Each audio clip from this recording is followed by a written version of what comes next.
شروع اللہ کے نام سے جو بڑا مہربان نہایت رحم والا ہے۔ السلام علیکم ورحمۃ اللہ وبرکاتہ۔ محترم دوستو اور سننے والی دیدی ماؤں اور بہنوں، آج ہم حضرت عمر رضی اللہ تعالی عنہ کی زندگی کے مختلف واقعات سنیں گے۔ حضرت عمر رضی اللہ تعالی عنہ کا دور خلافت ہے۔ آپ ممبر پر کھڑے ہو کر خطبہ دے رہے ہیں۔ اسی اثنا میں حق تعالی شانہ نے آپ کے دل پر الہام کیا کہ جو لشکر اللہ کے راستے میں نکلا ہوا تھا، حضرت ساریہ رضی اللہ تعالیٰ عنہ کی سرپرستی میں، اب دشمن پہاڑ کے راستے سے ان کی طرف حملہ کرنے والا تھا۔ حضرت عمر رضی اللہ تعالیٰ عنہ کے دل پر جب یہ الہام ہوا تو آپ نے دوران خطبہ یہ آواز لگائی کہ یا ساریۃ بالجبل، یا ساریۃ بالجبل، ایسی آواز لگائی۔ اور یہ آواز حضرت عمر رضی اللہ تعالیٰ عنہ مدینہ منورہ میں تھے اور آپ کا بھیجا گیا لشکر وہ سینکڑوں میل دور تھا، پھر بھی حضرت عمر رضی اللہ تعالیٰ عنہ کی آواز کو ہوا اپنے ساتھ لے کر چلی اور حضرت ساریہ رضی اللہ تعالیٰ عنہ کے کان میں یہ آواز پڑی۔ ان کو لگا کہ امیر المومنین مجھ سے کچھ کہہ رہے ہیں۔ جب واضح ہوا کہ کیا کہہ رہے ہیں تو پلٹ کر آپ نے حضرت ساریہ نے پہاڑ کی طرف دیکھا تو واقعی میں وہاں سے ایک لشکر ان پر حملہ آور ہونے والا تھا۔ حضرت ساریہ رضی اللہ تعالیٰ عنہ نے فوراً اپنا دفاعی نظام بنایا اور اس کی طرف متوجہ ہوئے۔ تو اسے پتہ چلا کہ حضرت عمر رضی اللہ تعالیٰ عنہ کی اطاعت ہوائیں بھی کیا کرتی تھی۔ اب ایک اور واقعہ تاریخ کی کتابوں میں لکھا ہوا ہے۔ حضرت عمر رضی اللہ تعالیٰ عنہ کا دور خلافت ہے اور آپ کی اس دور خلافت میں جب مصر کا علاقہ فتح ہوا تو اس علاقے میں دریائے نیل بہا کرتی تھی۔ وہاں پہ ایک پرانی رواج اور رسم تھی کہ سال میں جب ایک مرتبہ دریائے نیل بہنا رک جاتی تو وہاں کے لوگ وہاں کی کنواری لڑکی کو دلہن جیسی سجا کر اور اس کو تیار کر کے دریائے نیل کے حوالے کر دیتے تو دریائے نیل پھر سے جاری ہو جاتی۔ جب یہ معاملہ عمرو بن عاص رضی اللہ تعالی عنہ کے سامنے آیا جو وہاں کے گورنر تھے، انہوں نے فرمایا کہ نہیں، یہ تو دور جہالت کی رسمیں ہیں، ہم اس کو نہیں مانتے۔ البتہ میں یہ بات امیر المومنین حضرت عمر رضی اللہ تعالیٰ عنہ کے سامنے رکھ دیتا ہوں۔ چنانچہ انہوں نے خط لکھا، مدینے روانہ کیا۔ جب یہ خط عمر رضی اللہ تعالیٰ عنہ کے پاس پہنچا تو حضرت عمر رضی اللہ تعالیٰ عنہ نے بغور اس کو پڑھا۔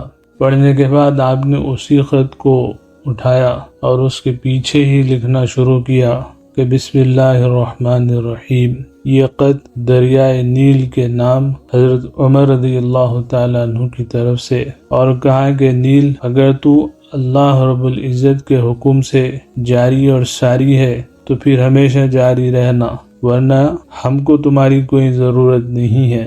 چنانچہ جب ایسے مختلف الفاظ آپ نے لکھے اور اس خط کو روانہ فرمایا، اور جب وہ خط حضرت عمر بن عاص رضی اللہ تعالیٰ عنہ کے پاس پہنچا اور آپ نے اس کو دریائے نیل کے اندر میں پھینکا اور ڈالا تو اللہ کی قدرت کا کرشمہ یہ کہ دریائے نیل کی روانگی میں پہلے سے زیادہ اضافہ ہو گیا۔ لوگ حیران ہو گئے۔ تو اس سے پتہ چلا کہ حضرت عمر رضی اللہ تعالیٰ عنہ کی اطاعت پانی پر بھی چلا کرتی تھی۔ اب اس سے ایک مختلف جڑتا ہوا واقعہ ہے، دور خلافت کا دور ہے۔ حضرت عمر رضی اللہ تعالیٰ عنہ ایک مرتبہ چل رہے ہیں، راستے میں زلزلہ آ گیا۔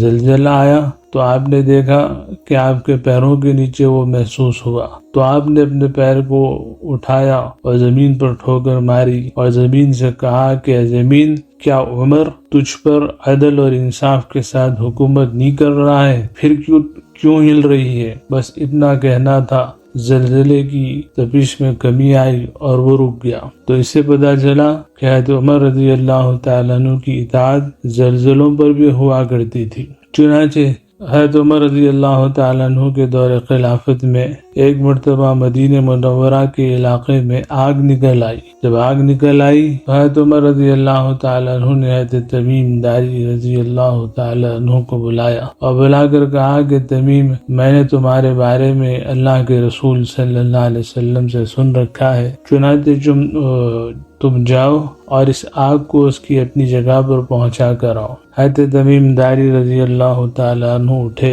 اور وضو کیا، 2 رکعت نماز پڑھی اور اللہ سے دعا مانگی، اور دعا مانگ کر باہر نکلے اور اپنے کاندھے پر جو رومال تھا اس رومال کو لیا اور ایسے بنا لیا جیسے گھوڑے یا کسی اونٹ کو مارنے کا سانٹا ہوتا ہے۔ اس کے ساتھ آپ آگے بڑھے اور آگ کو مارتے رہے، آگ پیچھے ہٹتی رہی، اور آپ آگ کو مارتے رہے، آگ پیچھے ہٹتی رہی۔ جس غار سے وہ آگ نکلی تھی اسی غار میں وہ واپس داخل ہو گئی۔ تو میرے دوستو، اس سے بھی پتا چلا کہ حضرت عمر رضی اللہ تعالیٰ عنہ کی اطاعت آگ بھی کیا کرتی تھی۔ اب یہ صحابہ کی زندگیاں تھی جن کا تعلق اور ان کا ایمان اللہ کے ذات عالی سے ایسا مضبوط تھا کہ یہ مخلوقات ان کی اطاعت کرنے پر مجبور ہو جایا کرتی تھی۔ صحابہ کہتے ہیں کہ ہم افریقہ کے جنگلوں میں پہنچے۔ جب وہاں پہنچے تو وہاں کی بربر قوم نے ہم سے آ کر کہنے لگی کہ اس جنگل میں تو بڑے خطرناک درندے اور جانور رہتے ہیں، اگر آپ یہاں ٹھہریں گے تو یہ آپ کو ہلاک کر دیں گے۔ صحابہ نے جب یہ سنا تو ان میں سے ایک صحابی کھڑے ہوئے اور کھڑے ہو کر جنگل کے ان جانوروں پر ایک اعلان کیا، اور کیا کیا؟ کہنے لگے کہ آج یہاں پر نبی صلی اللہ علیہ وسلم کے غلاموں کا بسیرا ہے، اے جنگل کے جانور تم اس جنگل کو خالی کر دو۔ چنانچہ یہ اعلان ہونا تھا کہ وہاں رہنے اور ٹھہرنے والے لوگوں کی آنکھوں نے اس منظر کو دیکھا کہ شیرنی اپنے بچوں کو لے کر جا رہی ہے، ہدنی اپنے بچوں کو لے کر جا رہی ہے، سانپ اپنے سپولوں کو لے کر جا رہا ہے۔ چنانچہ ہر قسم کے جانور اپنے اپنے بچوں کو لے کر جنگل سے نکل رہے ہیں اور جنگل کو خالی کر کے جا رہے ہیں۔ جب یہ منظر مقامی لوگوں نے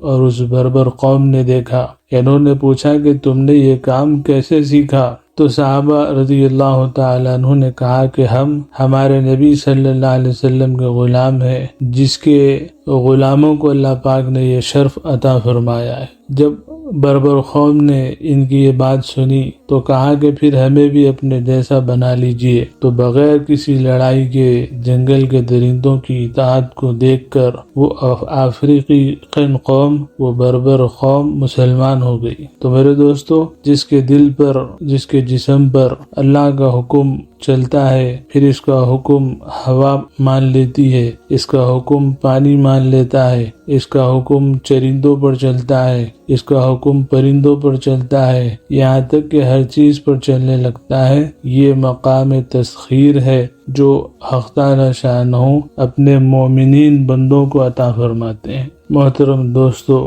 امید ہے کہ ہماری یہ ویڈیو آپ کو پسند آئی ہوگی۔ ہماری اس ویڈیو کا جو بھی حصہ آپ کو پسند آیا ہوگا اسی کو سامنے رکھ کر ہمارے اس چینل کو سبسکرائب کریں اور ہماری اس ویڈیو کو لائک کریں، اپنے دوستوں میں شیئر کریں تاکہ ہماری ویڈیوز بر وقت آپ تک پہنچتی رہے۔ السلام علیکم ورحمۃ اللہ۔